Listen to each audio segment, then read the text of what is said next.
existem alguns estudos sobre toxicidade, né? Desde que começou a maior utilização, a maior quantidade de pesquisa sobre nanomateriais, logo surgiu essa preocupação sobre se esse material era tóxico, se por ser muito pequeno, se ele era permeável ao corpo, partes do corpo humano, se ele era absorvido, ou até na natureza, se ele fazia alguma outra coisa por ser uma partícula muito pequena, né, que pode atravessar as nossas membranas, enfim, o que acontece no corpo. Então, alguns materiais a gente conhece o problema da toxicidade, conhece qual é, consegue determinar valores limites de uso, enfim, mas, em geral, a maior parte dos nanomateriais que o pessoal usa para fazer fotocatálise, eletrocatálise, são materiais cerâmicos. E esses materiais cerâmicos são, não qualquer cerâmica, mas são óxidos. E os óxidos, eles já estão no seu estado mais estável. Daquele óxido, ele não reage mais, não vai se transformar dentro de um meio aquoso em outra substância. Então, ele não é um material reativo por si, ele já atingiu o seu limite de estabilidade, ele está estável. Então, a maioria dos óxidos também que a gente usa ali no laboratório são biocompatíveis ou biotoleráveis, por exemplo, o óxido de titânio.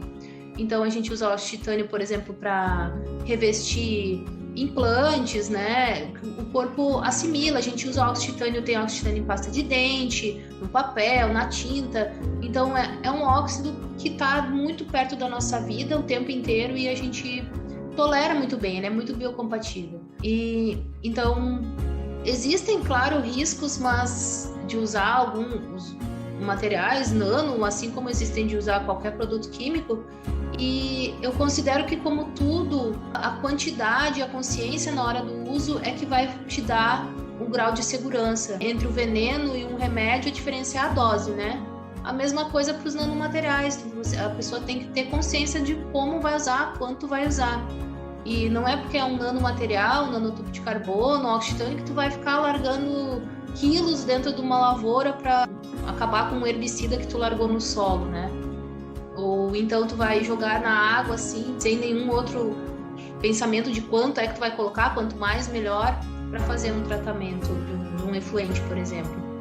Então acho que ainda tem muito a ser estudado sobre toxicidade, tem muita coisa que a gente mesmo não entende, as reações que o nosso corpo produz, ou o que a fauna, a flora vão produzir, e se isso vai ser negativo ou não. Mas as partículas nanométricas, pensem assim, elas sempre estiveram presentes na nossa vida, na vida do ser humano e na história da humanidade. Elas agora receberam um nome, se descobriu, se teve técnicas para descobrir a dimensão desses materiais, e com essas técnicas a gente deu um nome para esses materiais, são materiais muito pequenos, mas naturalmente eles existem. A fuligem, quando, sei lá, tem uma queimada, a fuligem é um material nanométrico, né? Outros materiais usados, catalisadores, que sempre foram usados na indústria petroquímica, por exemplo, sempre foram nanométricos, só que ninguém chamava de nanométrico e todo mundo usava. Então também tem esse outro lado, né? Agora ele recebeu um carimbo e um nome de nanomaterial, mas ele sempre existiu antes. Agora o que a gente tem é mais controle de métodos de obter esses nanomateriais. Então a gente aumentou a classe, né? O número de nanomateriais disponíveis.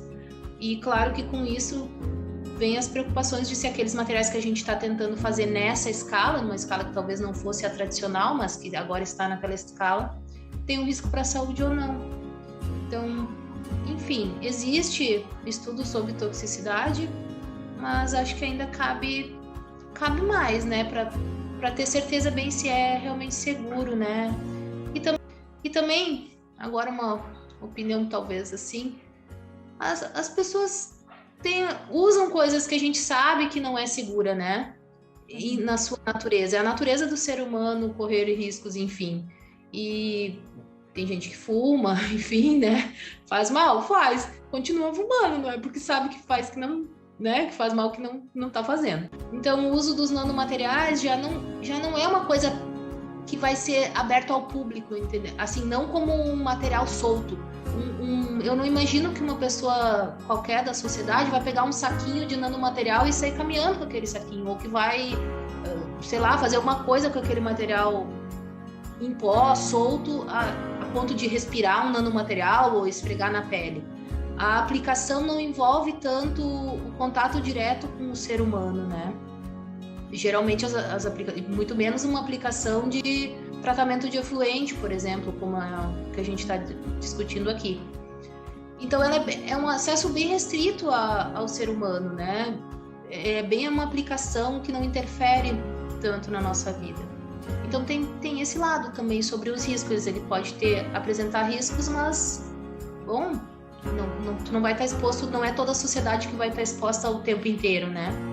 É como, por exemplo, numa indústria petroquímica, sei lá, tem que às vezes manipular nafta, benzeno. Claro que faz mal, claro que tu não vai estar ali todo dia, mas não é por isso que você não vai ter que tomar os seus cuidados, usar os seus EPIs e agir, né, de acordo, trabalhar com aquele material correndo riscos, né?